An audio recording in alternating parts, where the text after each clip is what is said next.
বিখ্যাত চেন্নাই আইসক্রিম, রথের মেলার ভাইরাল আইসক্রিম কিন্তু আমাদের কাছেই আছে। গ্যারেন্টি আইসক্রিম খান আছে, সব জায়গাতে এই মজাদার আইসক্রিম পাবেন না। চোখে দেখে খান কেমিক্যাল ছাড়া মজাদার চেন্নাই বিখ্যাত আইসক্রিম খেলে চলে আসবে আমাদের গাড়ির নিকটে।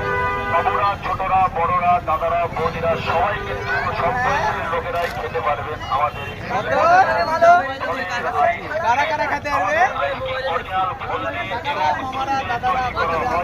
মজাদার ফলের আইসক্রিম আছে। 6 রকম 7 রকম ফল দিয়ে তৈরি এই মজাদার বিখ্যাত আইসক্রিম আসেন, চলে আসেন গাড়ির নিকটে। আসেন বাবারা, ভাইয়ারা, দাদারা, বৌদিরা, ছোটখাটো বাচ্চারা, বাবুরা আসেন। অরিজিনাল ফলের ন্যাচারাল আইসক্রিম খেয়ে যান আসেন।